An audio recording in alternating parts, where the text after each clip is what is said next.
अल्हम्दुलिल्लाहि रब्बिल आलमीन वल आक़िबतु लिल मुत्तक़ीन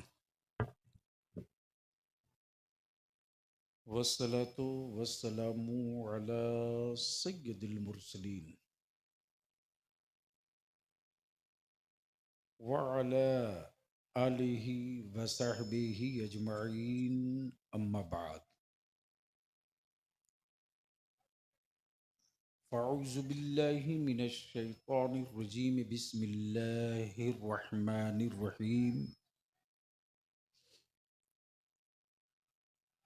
इन्नद-दीना इंदल्लाहिल इस्लाम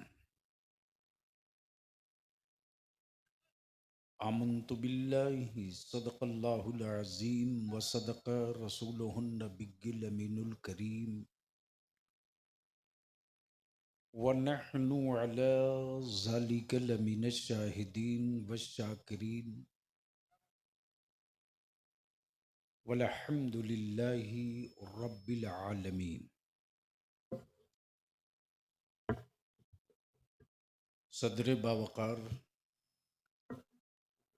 मुअज़्ज़ज़ उलमाए किराम,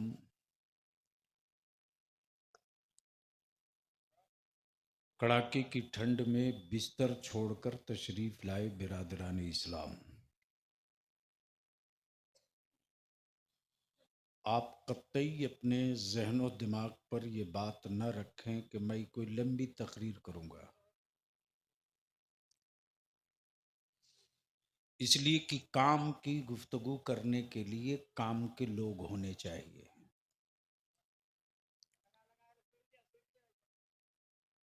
आप लाख टेक्नोलॉजी का इस्तेमाल कर लें,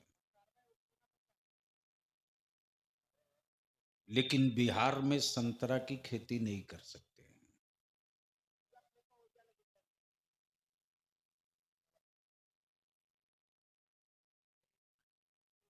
आप लाख कोशिश कर लें, बिहार में अंगूर की खेती नहीं कर सकते।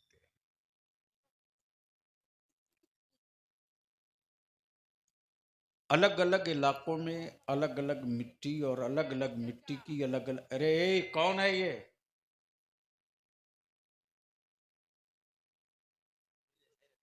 क्यों वक्त बर्बाद करा रहा?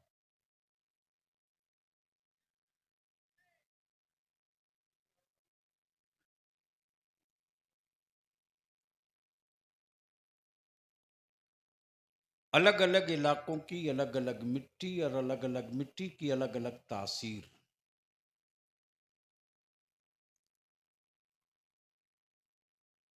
अब जाहिर सी बात है, बिहार में कोई चाहे कि सेब की खेती कर ले,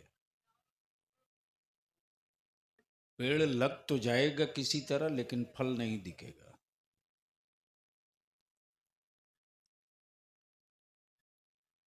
तो मिट्टी के एतबार से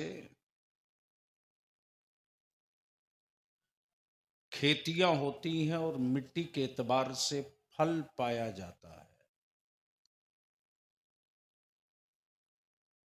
अब मैं वादा कर लिया था तो निभाना जरूरी था, वरना आप लोग तो नहीं जानते कि बलियावी क्यों नहीं आए। हजरती लोग शुरू हो जाते तो वादा करके नहीं आए। मौलाना, दुनिया बहुत आगे निकल चुकी है, थोड़ी बाहर निकलिए। मोहल्ले का नाम हिंदुस्तान नहीं है, गांव का नाम बिहार नहीं है। जो मार्केट में चल रहा है उसके एतबार से तैयारी आलिमों को करनी पड़ेगी। इस कौम को जहां भी आपने आवाज दिया, ये कौम खड़ी थी। शाहबाज बाबू को बहुत बहुत शुक्रिया कि कम से कम शायरों को तो इमामों का दर्द याद आ गया। एक बात तो तय है कि मेरा इमाम आज भी गुर्बत में जिंदगी बिता लेता है, लेकिन रात की कीमत नहीं लगाता है। ये काम कौन कर रहा है? मेरी थोड़ी कड़वी लगेगी लेकिन सच होगी। मैं इसके लिए नहीं पैदा लिया हूं कि आप खुश हो जाओ मेरी तकरीर से। आपकी नाराजगी का मेरी सेहत पर कोई असर नहीं पड़ने वाला। लेकिन आने वाली जनरेशन के लिए कोई रास्ता निकल जाए, उसके लिए बलियावी जिंदा रहता है और इसी के लिए जिंदा रखा जाएगा। तो ज्यादा वक्त नहीं लेंगे, थोड़ी देर की गुफ्तगू अगर आप बर्दाश्त कर सकते हो तो बवाज़े बुलंद दुरूद शरीफ पढ़ लीजिए।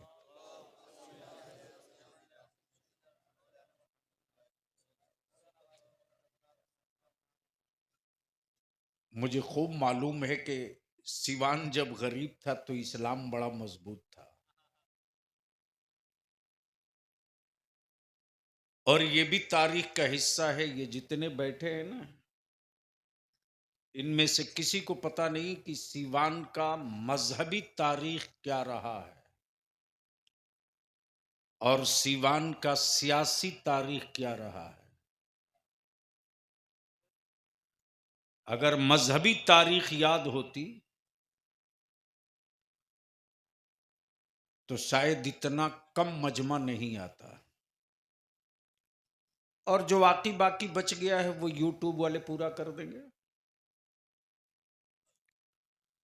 इसलिए कि इस वक्त ये यूट्यूब जो चल रहा है ना, ये सोशल मीडिया, अब तो कोई सीक्रेट बात अपने मजमे में करने के लायक भी नहीं छोड़ा है।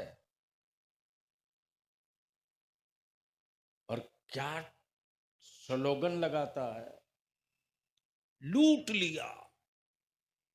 अरे डकैत था कि आलिम था यार? थम भिड़ाएगा, आग लग गई। रहमत वाले नबी की बात हो और आग लग जाए। हो गई गुंथम गुत्थी, मौलाना शायर में। बलियावी की ये बात लिख ले ऊपर वाले और नीचे वाले, जो अंबिया का वारिस होता है वो नौकर नहीं होता। समझ में आवे तो बोलेंगे। मैं पागलों को समझाने के लिए नहीं पैदा लिया हूं। जो वारिस अंबिया होता है वो नौकर नहीं होता। और वो इमाम हो ही नहीं सकता जो वारिस मुस्तफा ना हो। और जो वारिस मुस्तफा होगा वो मालिक होगा, नौकर नहीं होगा। और जो मालिक होगा वो अपनी बात नहीं करेगा, मुस्तफा के दीन की विरासत की बात करेगा। खुद को जीने के लिए कीड़े भी जी लिया करते हैं, खुद को जीने के लिए जानवर भी जी लिया करते हैं, खुद को जीने के लिए बहुत सारे लोग भी जी लिया करते हैं। लेकिन खुद को जीने के लिए जो लोग जिंदा हैं, उनके मरने के बाद उन्हें कोई जिंदा नहीं रखता। और जो मुस्तफा के दीन के लिए जिंदा रहता है, मरने के बाद भी वो जिंदा रहता है, जिंदा रखा जाएगा।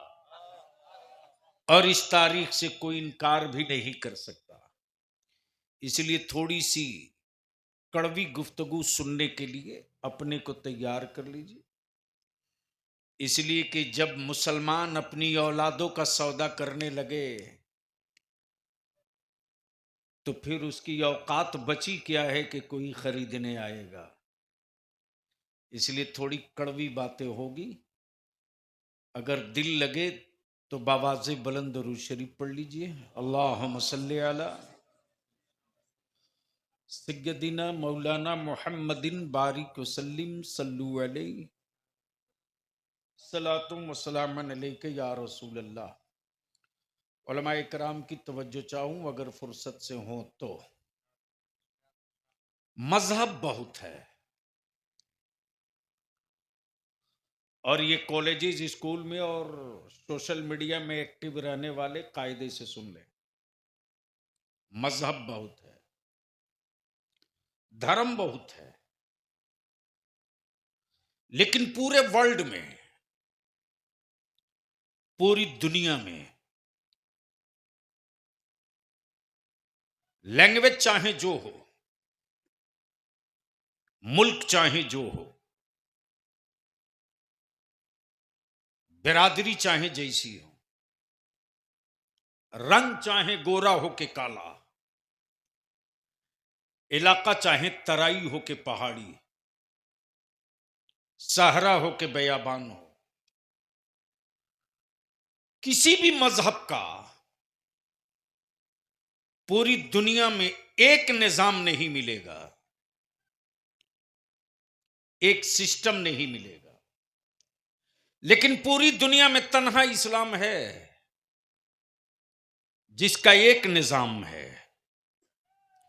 जो फर्ज मक्के में है वही फर्ज भारत में है, जो वाजिब मदीने में है वही वाजिब इंडिया में भी है, जो सुन्नतें तुर्की में हैं वही सुन्नतें बलूचिस्तान में भी है, जो फर्ज मक्के में है वही फर्ज पूरी कायनात में है, जो वाजिब मदीने में है वही वाजिब पूरी दुनिया में है।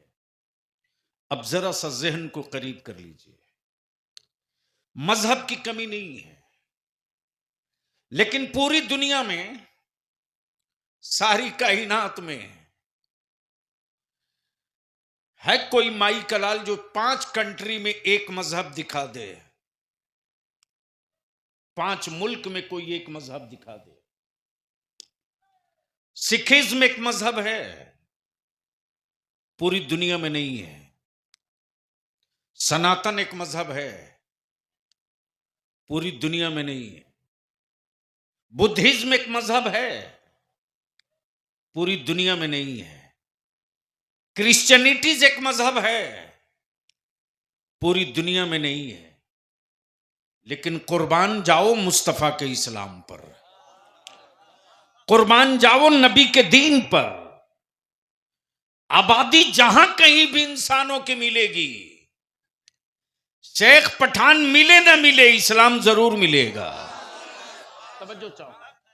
मंसूरी अंसारी मिले ना मिले, मुस्तफा का दीन मिलेगा। लोगों के मकानों में टाइल्स मार्बल मिले ना मिले, लेकिन मस्जिद होगी तो अजान जरूर मिलेगा। हमारे घरों में दुनिया की कोई किताब रहे ना रहे, अगर मुसलमान है तो उसके घर में कुरान जरूर मिलेगा। अब इसको इसी जगह रोक ली। अब जरा सा अपने गांव की तरफ पलटिए और अपने अंदर एहतिसाब कीजिए, एक मर्तबा समीक्षा कर लीजिए। अरे वो मेरे बाप दादा पागल नहीं थे, पागल हम और आप हो। वो यूनिवर्सिटी और कॉलेज में नहीं गए थे, लेकिन हमसे बेहतर थे। वो अंग्रेजी में गुफ्तगू नहीं करते थे, इंग्लिश में साइन नहीं करते थे, लेकिन उनका इस्लाम बड़ा ठोस, बड़ा मजबूत था।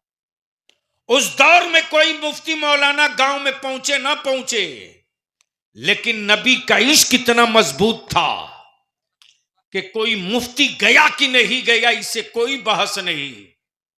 गांव में तख्त और चौकी लगा करके, खुशबू बांट करके जो मुस्तफा की मीलाद पढ़ दिया, उसकी बरकतें आज भी गांव में दिखाई दे रही है। कि उम्र दराज अगर एक भी औरत मिलेगी, मेरी कौम की मां बहन, दादी नानी, उसकी जान कोई ले सकता है, दे देगी। लेकिन नबी के मिलाद के खिलाफ कोई तकरीर कर ले तो मुंह पर गर्म पानी डाल देगी। इसलिए कि उसे मालूम है कि किसी पीर के ताबीज में असर है कि नहीं, इसकी कोई गारंटी नहीं, लेकिन मुस्तफा के नाम और मुस्तफा की दरूद में गारंटी भी है, तासीर भी है। आखिर क्या वजह है?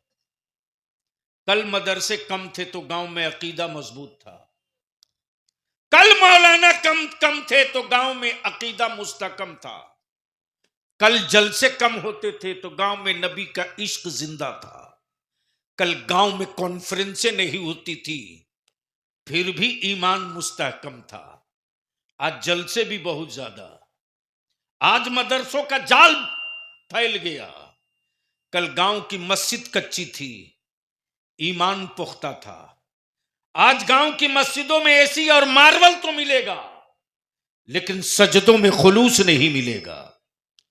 कल के इमाम का तेवर यह था कि अगर गलती से इमाम खेत की तरफ दिख गया तो पूरी आबादी बेचैन हो जाती थी कि मेरे गांव का इमाम खेत में क्यों गया। आज शहर में हम जुब्बा पहन के घूम रहे हैं, किसी को कोई हरज और दिक्कत नहीं है। आखिर ये गंदा पानी आया कहां से, आखिर ये फॉल्ट हुआ किधर से है, आखिर ये गंदा पानी दाखिल कहां से हुआ है।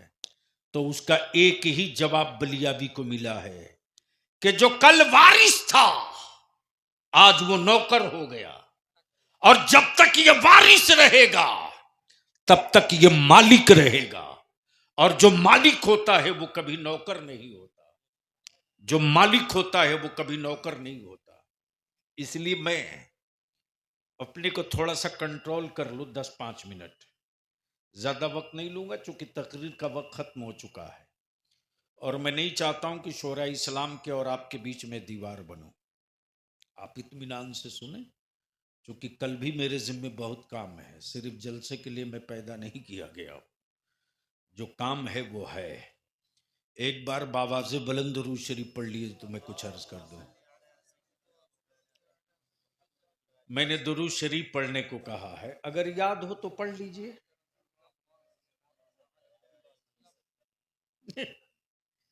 तलवार लेकर जलसों में दौड़ने से कोई फर्क नहीं पड़ना है। मियाँ टोली का हाल ये है कि निकाह के वक्त लड़के को कलमा पढ़वाया जाता है तो कहता थोड़ा तोड़ तोड़ के पढ़िए। गलत बोल रहा हूं क्या?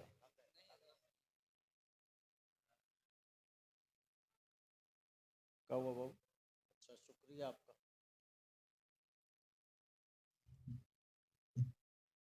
चलो बस हो गया बाबू, काम चल जाएगा।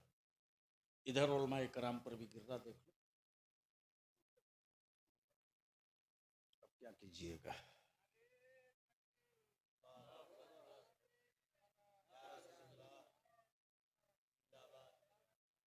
आप जग रहे हैं? आप लोग जग रहे हैं कि सो रहे हैं? अरे बोलिए ना भाई। दुरूद शरीफ याद है तो पढ़ के दिखाइए।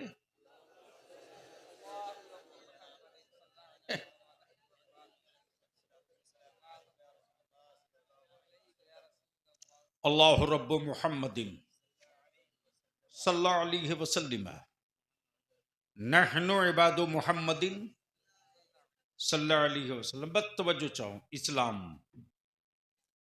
फिर मैं वो उसी जगह लाऊं।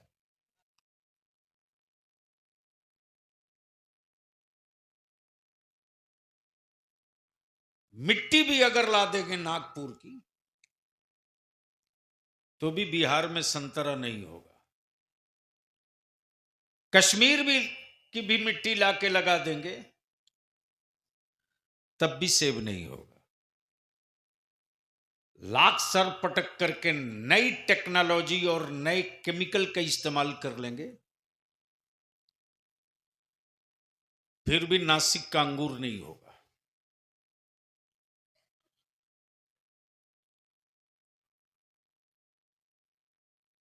मिट्टी अच्छी होगी,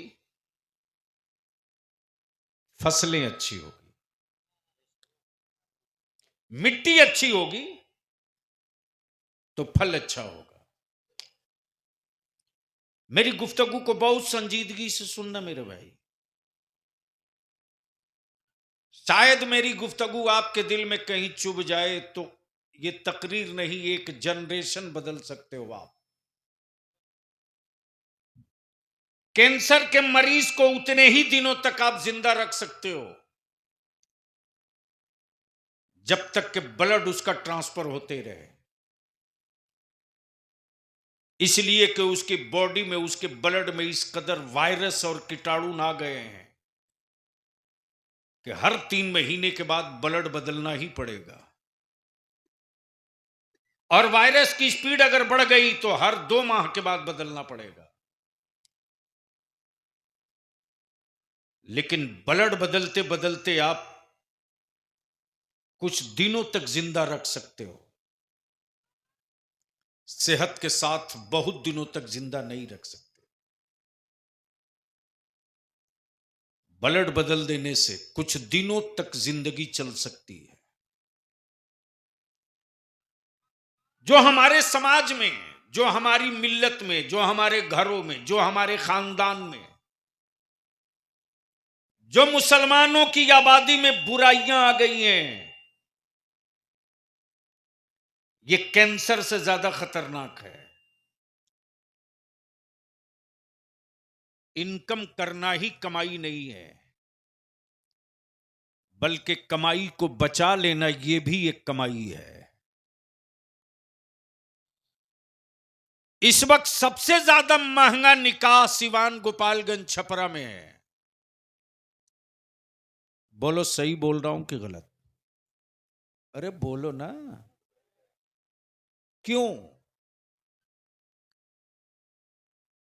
दुबई से, कतर से, कुवैत से, सऊदी से जानवर की तरह खट कर आए। पूरी जिंदगी की सिर्फ एक कमाई बची है आपके पास, एक अच्छा मकान। ऐसा नहीं है कि उस कमाई से आपका बेटा doctor, engineer, professor, IAS, IPS बना हो, लेकिन सर पे मातम जरूर है। और मार्केट में कॉलर जरूर खड़ा है। बलिया भी बहुत दिनों से चीख रहा है, अरे मुसलमानों, सोने के दरवाजे पर, चांदी के पल्ले पर सोने की कुंडी लगाकर जाहिल औलाद को हवेली देकर जाओगे ना, तो उसे चदरा समझ के बेच के खा जाएगा। इसलिए आप जानवर की तरह खट करके अपने आप को स्टेबलिश किए, खड़ा किए, लेकिन उसका रिजल्ट, उसका नतीजा आपके घर और आपके खानदान और जनरेशन पर नहीं पड़ा। इस्लाम वो है, इस्लाम वो है जो सिर्फ सोच नहीं बदलता है, सिर्फ सोच नहीं बदलता है। इस्लाम वो है जो सिर्फ मार्केट के बने हुए माबूदों से अलग नहीं करता है, बल्कि इस्लाम मार्केट के माबूदों से अलग करके एक वहदहू ला शरीक के सजदे का आदी बना देता है। और यह वही इस्लाम है जिसने आज तक बदला नहीं लिया। हिजरत किया मुस्तफा ने, बदला नहीं लिया। ताइफ में मारा गया पत्थर नबी को, मुस्तफा ने बदला नहीं लिया। राह में कांटे बिछाए गए पैगंबर के, नबी ने बदला नहीं लिया। जादूगर कहा अरब वालों ने, मुस्तफा ने बदला नहीं लिया। यहां तक कि वक्त का सबसे दबंग मक्के का इंसान, उस दौर का दबंग, आज के दौर का अमीरुल मोमिनीन सैयदना फारूक आजम तलवार लेकर आए थे कत्ल करने, पैगंबर ने बदला नहीं लिया। बदिल लगाओ, कई घंटे की तकरीर एक जुमले में अर्ज कर दो। इस्लाम आज जो पूरी दुनिया में दिखाई दे रहा, यह डंडे की ताकत से नहीं, सत्ता के तिजोरी से नहीं, हुक्मरानों के अमल से नहीं, मुगलों के किरदार से नहीं, बादशाहों की तिजोरी से नहीं। इस्लाम आज जो पूरी दुनिया में दिखाई दे रहा है वो तिजोरी के बल पे नहीं, अमल की बुनियाद पर, नेचर की बुनियाद पर, फितरत की बुनियाद पर। इसलिए कि इस्लाम ने बदला लेना नहीं सिखाया है, और उसका नमूना अपनी आंखों से देखना है तो भारत में देख लो, भारत में देख लो, भारत में देख लो। मुबल्लिग है इस्लाम का, नायब है मेरे मुस्तफा का, बेटा है मौला अली का, शहजादा है सैयदा फातिमा का, नाम मोइनुद्दीन है, लक़ब गरीब नवाज है। सारे राजा रजवाड़ों ने मिलकर के पानी बंद करके जश्न मनाया था, और ये कहा था कि पानी बंद होगा, कई दिन टिकेंगे। तब मोइनुद्दीन ने मुस्कुरा कर कहा था, कल के टुवरो, वो बाबर जहीरुद्दीन था जो जमीन के लिए आया था, ये ख्वाजा मोइनुद्दीन है, मुस्तफा के दीन के लिए आया है।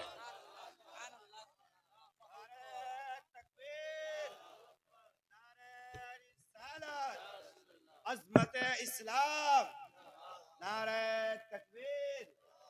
मेरे अजीज, इस्लाम बदला नहीं लेता है, इस्लाम बदला नहीं लेता। हाँ, इस्लाम बदल जरूर देता है। तवज्जो चाहूं,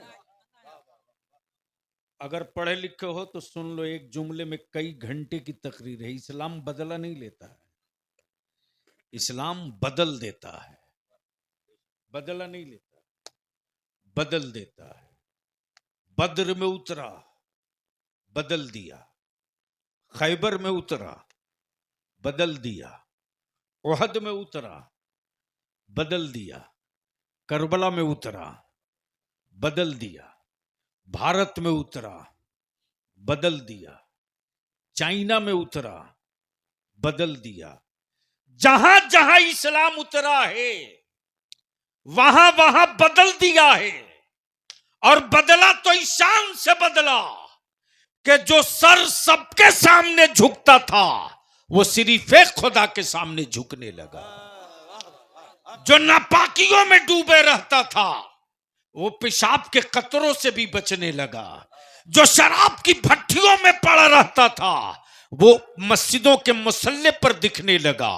जो बरसरेआम हरामकारी करता था वो हराम से दूर भागने लगा। ये बदलने का तरीका है, और बदला जाता है लाठी के बल पे नहीं, डंडे के बल पे नहीं। जहां डंडा और लाठी होगी, जहां गोली और बारूद होगा, वहीं से बगावत की चिंगारी निकलेगी, वहीं से बगावत के शोले निकलेंगे। इस्लाम की पूरी तारीख पढ़ लो, पूरी हिस्ट्री पढ़ लो। आज पूरी दुनिया है कुफ्र को मुसलमान, तेरे बेटों की बॉडी से डर नहीं लगता रे। किस गलतफहमी में हो आप? हो क्या? क्या हो आप? 3 में कि 13 में हो क्या? आज दुनिया को सिर्फ 2 चीज से डर लगता है, पूरे कुफ्र को सिर्फ 2 चीज से, एक इस्लाम से, दूसरा कुरान से। कुफ्र को खौफ सिर्फ 2 से है, एक इस्लाम से और दूसरा कुरान से। कुफ्र खूब जान रहा है कि कुरान ही एक ऐसी किताब है जिसमें सारा इल्म है। लेकिन क्या गजब कर दिया हमारे लोगों ने, नाश कर दिया। जो किताब हिकमत वाली थी उस किताब को हमने कुरान खानी वाली बना दिया। जो किताब हुकूमत वाली थी उस किताब को हमने तीजा और 40वां वाली बना दिया।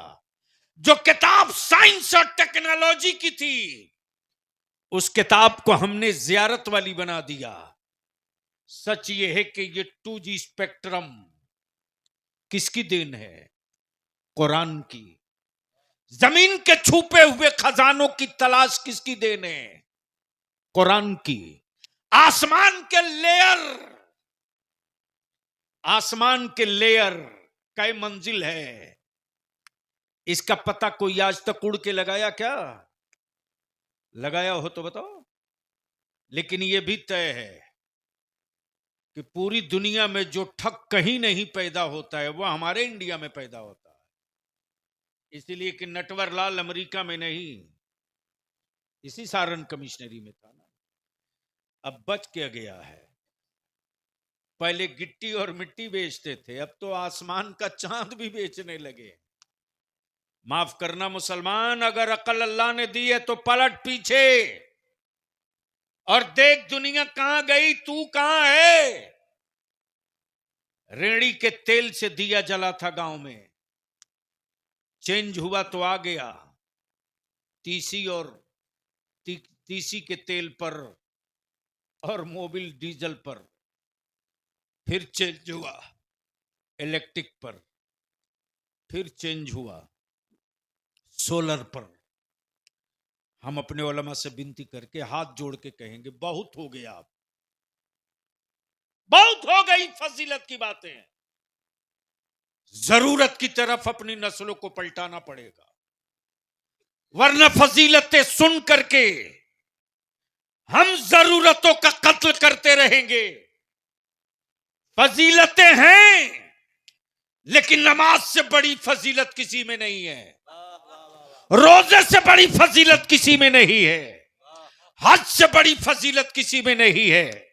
और सबको, सबकी तकमील और सबकी अदायगी के लिए इल्म का होना जरूरी है, और इल्म से बड़ी फजीलत किसी में नहीं है। लेकिन क्या गजब के लोगों का खिताब होता है साहब, माफ करना ये थोड़ा कड़वा है। तलबुन इल्म फरीदतुन अला कुल्ले मुस्लिमुन व मुस्लिमा का तर्जमा ये मत कीजिए कि सिर्फ इल्म दीन का हासिल करना फर्ज है, ऐसा नहीं है। जनरली मेरे आका करीम ने कहा इल्म का हासिल करना यह फर्ज है। क्या मेरे आका करीम की निगाहें नबूवत नहीं देख रही थी माज़अल्लाह कि चीन में कोई दारुल उलूम नहीं होगा, चीन में कोई जामे अजहर की तरह यूनिवर्सिटी नहीं होगी, चीन में कोई जामतुर रज़ा की तरह दरसगाह नहीं होगी, बल्कि चीन टेक्नोलॉजी वाली कंट्री होगी। और 1400 बरस पहले मेरे पैगंबर ने फरमाया इल्म हासिल करने के लिए अगर चीन भी जाना पड़े तो जाओ। वो कौन सा इल्म था? वो कैसा इल्म था? वो कहां का इल्म था? लेकिन आज पूरी मुस्लिम बिरादरी, क्या गजब का मत्था मारा गया है। अब तो दूसरा नाश जो बच गया था वो भी कर दिया मुसलमानों ने। ईमान से बोलिएगा आप लोग, सिवान में एक शादी पर कितना खर्च होता होगा? कम से कम कोई तो बोल दे। 5-6 लाख में हो जाता है नॉर्मली, यानी 5-6 लाख बीपीएल वालों के लिए।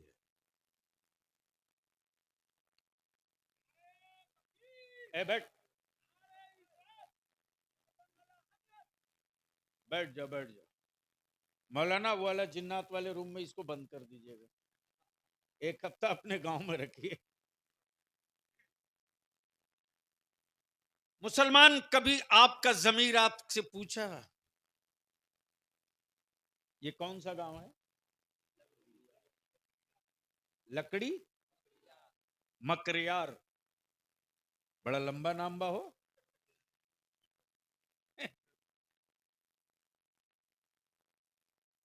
एक बात बताओ, लकड़ी मरियार के लोगों, मकरियार के लोगों, बा संस्कृत मिला हुआ है और अरबी है। हाफिज जी हैं कि नहीं? वायत है ना, वो मकरू व मकरुल्लाह, क्या है?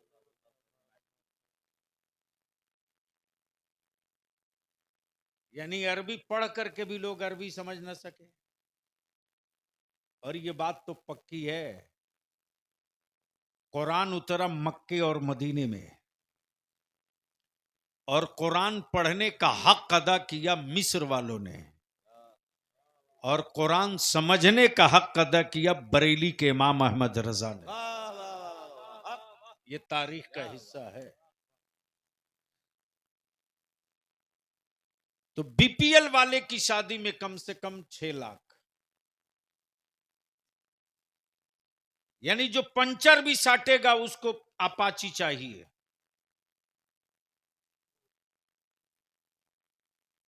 गलत बोल रहा हूं क्या?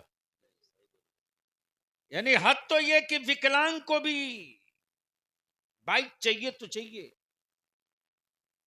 गरचे स्टार्ट ना कर सके फिर भी बाइक चाहिए। अरे मुसलमानों,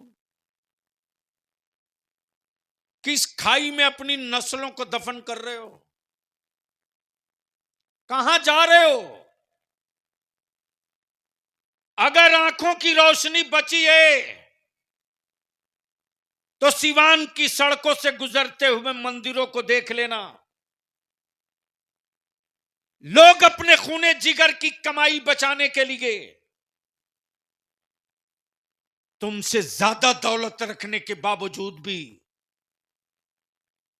मंदिरों में जाकर के 7 फेरे देकर रजिस्ट्रेशन कराकर ब्याह कर ले रहे हैं, और उसी पैसे को बचाकर अपनी औलादों की तालीम पे खर्च कर रहे हैं, और जानवर की तरह खटने के बाद चंद सिक्के क्या जमा किए।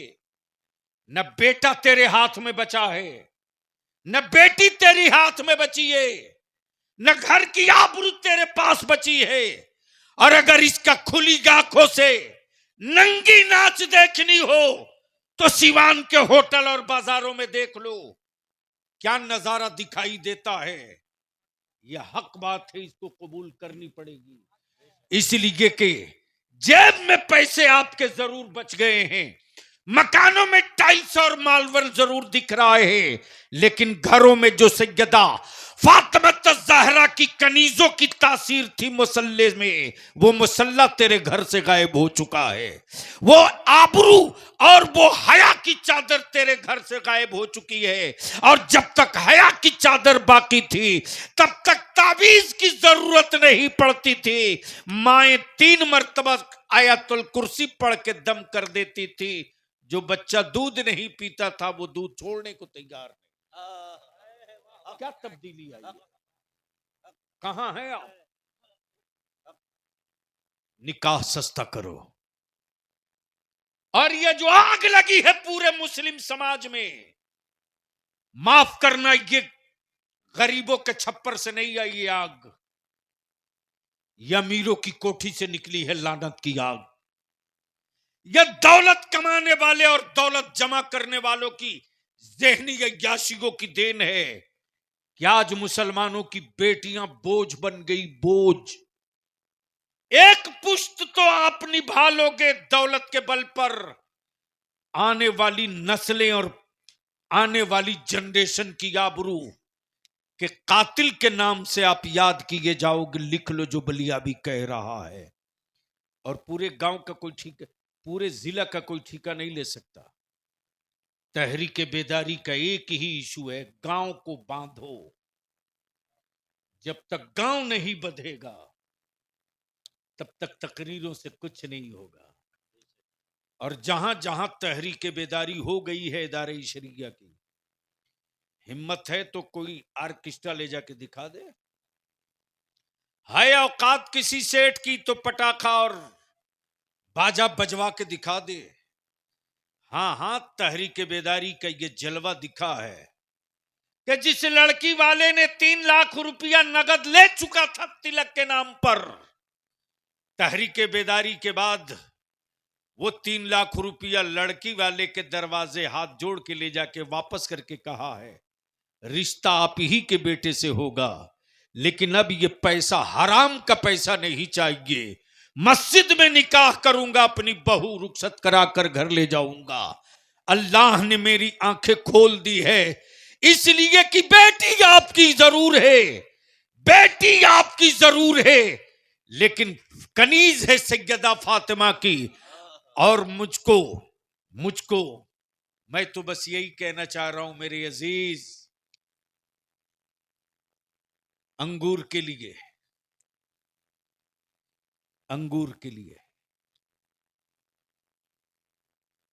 नासिक की मिट्टी का होना जरूरी है। संतरा के लिए नागपुर का मिट्टी होना जरूरी है। सेब के लिए कश्मीर का मिट्टी होना जरूरी है। चाय पत्ती के लिए आसाम दार्जिलिंग का मिट्टी होना जरूरी है। अच्छी जनरेशन के लिए, अच्छी नस्लों के लिए, अच्छे खानदान की मिट्टी होना जरूरी है। अब ये पहचान में कैसे आवे कि अच्छा खानदान कौन सा है? तो ये खानदान कोठियों से नहीं पहचाना जाएगा। ये खानदान टाइल्स, मार्बल और बाइक और सवारी और फॉर्च्यूनर से नहीं पहचाना जाएगा। खानदान पहचाना जाता है बेटियों से। बेटियां हयादार होंगी तो खानदान भी शराफत वाला होगा। बेटियां हयादार होंगी तो खानदान भी दीनदार होगा। अगर बेटियां सैयदा फातिमा की कनीज होगी तो उसका बाप भी मौला अली का गुलाम होगा। और जहां ये दो रिश्ता होगा वहां हुसैन की औलाद, जो औलादे पैदा होंगी, उसको तकरीर सुनाकर हुसैन का गुलाम बनाने की जरूरत नहीं पड़ेगी। वो पैदा होगा तो बाई बर्थ हुसैन का गुलाम होगा। इसलिए हम आपसे विनती करेंगे लकड़ी मकरियार के लोगों से कि जलसा तो करा लिए, अपने गांव की एक चटाई बनाओ। अब मौज के लिए मत जियो, अपनी आने वाली जनरेशन के लिए जियो। कितना दिन जीना ही है जी? बहुत अच्छी खुराक है तो 75 प्लस 80 तक पहुंच गए तो इलाके में नाम है। आपके पास टाइम ही कई साल बचा है, 15 से 20 साल। संभलते संभलते 30 आ जाता है। 45 पहुंच गए तो आ गए सीधे डायबिटीज के बॉर्डर लाइन पे। और जरा सा टच कर गया तो फिर कुछ बचा उचा नहीं है। ये जो बीच का गैप है, इसी में सब कुछ करना है। तो खुद को जीने के लिए जिंदा हैं, अब से कोई शिकवा नहीं, लेकिन चाहते हैं कि नस्लें मेरे बाद जिंदा रहें। तो उन परिंदों से सबक हासिल कर लीजिए जिन चिड़ियों का अपना घर नहीं होता, एक एक तिनका चुनकर जमीन से आशियां बनाते हैं। और क्या गौरैया ने अपना महल बनाया है साहब। वो किसी यूनिवर्सिटी में साइंस पढ़ने नहीं गई थी, वो किसी कॉलेज में प्रोफेसरी करने नहीं गई थी। वो तो परिंदा है, उसको स्कूल कॉलेज से क्या मतलब है। लेकिन अपनी औलादों के लिए किस कदर संजीदा और सीरियस है। वो अपनी औलादों के लिए किस कदर संजीदा और सीरियस है कि एक गौरैया परिंदा भी अपनी औलादों के लिए जो घोंसला बनाती है, क्या जगह का इंतखाब करती है साहब।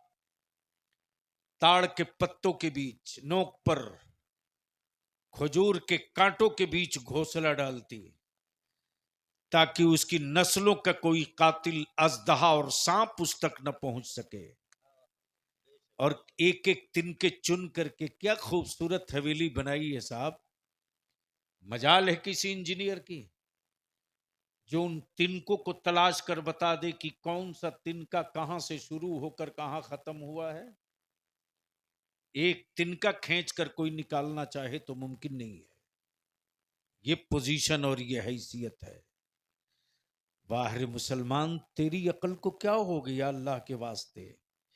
एक गौरैया परिंदे को भी अल्लाह ने ये शऊर दे दिया कि वो एक मामूली परिंदा अपनी नस्लों के लिए किस कदर खूबसूरत हवेली बनाया है।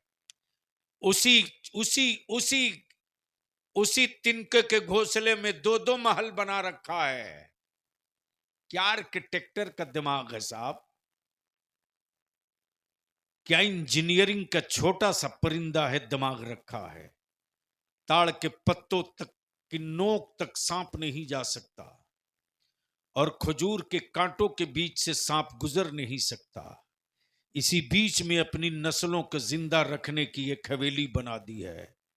इसीलिए हम आपसे विनती करके गुजारिश करके कहेंगे, टाइल्स और मार्बल के मकान और हवेलियों के चक्कर में मत पड़ो। इसलिए कि तेरी 6 मंजिला बिल्डिंगों के लिए जलजले का एक झटका काफी है, लेकिन अगर तूने इसी पैसे को बचाकर अपनी औलादों को तालीम देकर बेहतर इंसान बना दिया और मेरे मुस्तफा का सच्चा आशिक और गुलाम बना दिया, तो याद रखना बादशाहों की हवेलियां तबेल खाने की तरह देखी जाएगी और तेरे फूस का छप्पर बादशाहों की हवेली की तरह देखा जाएगा। वाह वाह वाह। फर्क है अपनी सोच को बदलने का। इसलिए मैं गुजारिश करूंगा अपने उलमाए कराम से, बहुत लंबा है क्या, बता दे, चश्मा निकालो। हाँ, 3 कट्ठा जमीन से स्कूल बनेगा? जब तक के लिए क्या होता है? अरे मेरा नाम बलियावी है यार। 20 बीघा जमीन, 16 बीघा जमीन हम लोगों ने मांग करके हासिल खरीद लिया। वहां किशनगंज में 3 बीघे का सरबयाना कर लिया। यहाँ कोई गरीब आदमी है क्या? कहाँ है ये जो दिए हैं? कहाँ है राजू बाबू? राजू आजा, आ गया जो। चलो बैठ, अच्छी खबर सुनो। ये 3 कट्ठा जमीन आप दिए हो किस काम के लिए? मदरसे के लिए? ये तो कह रहे हैं स्कूल के लिए। दोनों एक में कैसे रहेगा? अरे यार गवर्नमेंट का रूल पढ़ा करो मौलाना। ये मियाँ भाई का भोज थोड़ी है कि दाल में गोश्त बना दो। एक बेहतर 2 कट्ठे में नहीं, इसको कम से कम 8 कट्ठा करेंगे। अगल बगल में किसी के है तो उससे भी गुजारिश कीजिए दे दो। और मदरसा कम स्कूल बनेगी, विथ दीनियात एक स्कूल की जरूरत है। मालूम है सीवान में कितना स्कूल चल रहा है?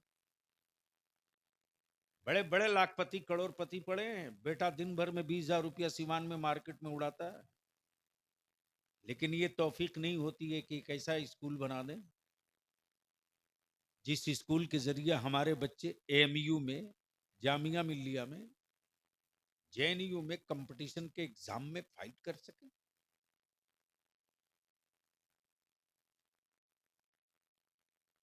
आपने 3 कट्ठा जमीन दी, मैं आपसे गुजारिश करूंगा मौलाना, आप यहीं रहते हैं ना? हाँ, कहाँ रहते हैं? यहाँ कौन मौलाना? यहाँ हमारे कौन आलिम हैं?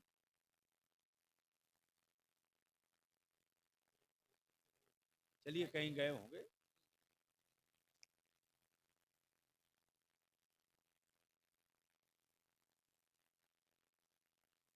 आपका कोई जोड़ीदार और है अगल बगल में, उसका भी हो है? बात कीजिए। और मैं भी गुजारिश करूंगा, देखो एक आदमी मरने के बाद भी नहीं मरता। वो कौन आदमी है? आज लाख कोई कोशिश कर ले, जिसने जामिया मिल्लिया बनाया, मरने के बाद उसको कोई मार सकता है? अरे बोलो ना, मार सकता है? अच्छा, जिस किसी ने जमीन देकर मस्जिद बनवा दिया, गांव ने मिलकर बना दिया, क्या मरने के बाद भी जमीन देने वाले को कोई मार सकता है? और अगर किसी ने बहुत अच्छी किताब लिख दी, जो किताब आदमी को इंसान बना दे, आदमी में जानवर में ज्यादा फर्क नहीं है, तशरीफ रखिए, आदमी में और जानवर में ज्यादा फर्क नहीं। अब आप कहेंगे कैसे, आदमी को जानवर कैसे बोल देंगे? तो सुन लीजिए, बदले के भावना आदमी में भी है, जानवर में भी है। और आजमाना हो तो किसी कुत्ते को छेड़कर देख लीजिए। अब बढ़िया से ट्राई लेना हो तो किसी सांड को लाल कपड़ा दिखा करके, और उससे भी सुपर अगर किसी को ट्राई लेना हो तो किसी नेताजी को काला कपड़ा दिखा के। बात समझ में आ जाएगी। इसीलिए मैं गुजारिश करूंगा राजू बाबू, गांव के लोगों को बैठा लिए सब लोग मिलकर और एक चटाई बनाइए, और उस चटाई का पहला फोकस होगा कि हम अपने गांव की एक चटाई बना रहे, चाहे बिरादरी कोई हो। इस्लाम में बिरादरी का तस्वुर नहीं है। इस्लाम में तकवे का मकाम है। अगर बाल काटने वाले की औलाद अगर नेक सालेह आलिम पढ़ी लिखी मुत्तकी होगी, तो सैयद साहब हों कि शेख साहब हों कि खान साहब हों कि मंसूरी साहब हों कि अंसारी साहब हों, उसी आलिम के पीछे सबको नमाज पढ़नी हो। तो इस्लाम ने तो बिरादरी की दीवार ही गिरा दिया है। इसलिए लकड़ी मकरियार के लोगों से अपील करेंगे कि पूरे गांव की एक पंचायत बनाइए और 2 कैलेंडर, 2 निकाती प्रोग्राम। पहला पॉइंट ये कि मेरे गांव में कोई बारात आएगी तो उसका मेयार ये होगा, और मेरे गांव से अगर किसी के बेटे की बारात जाएगी तो उसका मेयार ये होगा। ऐसा ना हो कि जाइए बहादुर की तरह दिखते हुए, गर्चे हैं नहीं लेकिन बहादुर की तरह। मालूम है मौलाना, एक लड़का फख्र के साथ सुना रहा था हमको कि मेरे भाई की बारात गई थी तो 51 स्कॉर्पियो थी। शाहबाज बाबू वो ऐसे ही समझ लिया था जिसे सब मौलाना फखरिया सुना रहा था। मैंने कहा तू यहां से जल्दी निकल, रूम से बाहर जा, बाहर जा। तो उसको थोड़ा जोम था कि हम, मेरा बाप तो करोड़पति है। बाहर जाके बोला ये कौन मौलाना है, मुझको रूम से भगा दिया। तो कोई नौजवान था, बोला वही बलियावी साहब है। जब नीचे उतरा तो देख रहा कि 2 विधायक जी सीढ़ी पर खड़े हैं कि बुलावा आवे तो जावे, बुलावा आवे तो जावे।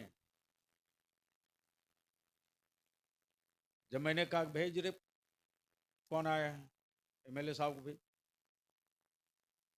तो वो नीचे जाके कर रही है मौलाना है क्या है। सिपाही बताया, मैंने कहा बुला उसको। मैंने कहा तुम लोग निकाह करने गए थे या 51 स्कॉर्पियो लेके गांव लूटने गए थे? लानत है साहब,